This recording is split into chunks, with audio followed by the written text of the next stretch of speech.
বলবো। এই ওই মেয়েটা সিম্পল, সোজা সরল, তাই না? তাহলে কি করে নিজের মা বাবা পরিবারের তোয়াক্কা না রেখে সে একা নিজের অফিসের বসের সঙ্গে একটা হোটেলে গিয়ে রাত কাটায়? কি ধরনের মেয়ে এরকম মেয়েকে 2 পয়সা?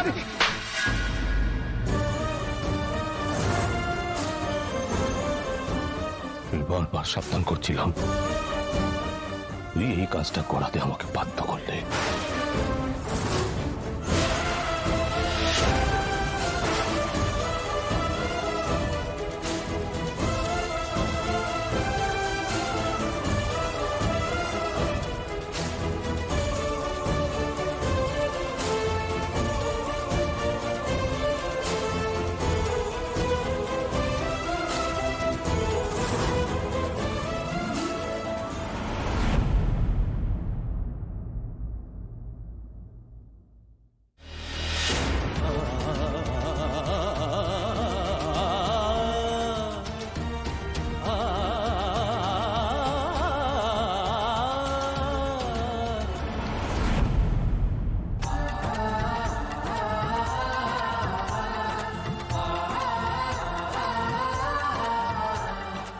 হাসছিস নাচছিস আবার কিছু বলছিসও না।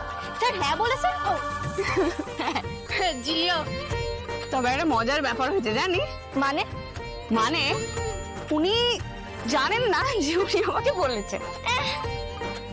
বলেছেন কিন্তু জানেন না।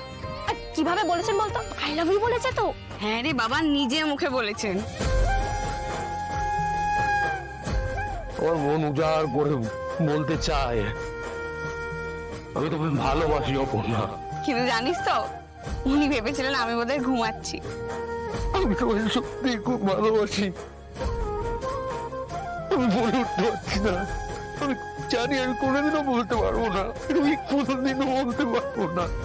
কিন্তু উনি তো এটা জানতেন না যে উনি যতক্ষণ না ওনার মনের কথাটা আমাকে বলতেন, আমি 2 চোখের পাতা একই করতে পারতাম না। তার মানে তুই চুরি করে শুনেছিস তাই তো? বেশ করেছি। উনি যে এতদিন ধরে নিজের মনের কথাটা লুকিয়ে রাখলেন, তার বেলা আমিও বেশ করেছি। তোরা দাদা দেবী দুজনেই ঠিক আছে।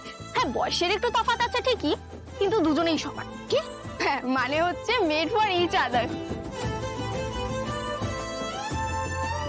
সত্যিই তাই, ওনার দিকে তাকালে মনে হয় যেন কত দিনের চেনা, জন্ম জন্মান্তরের সম্পর্ক আমাদের।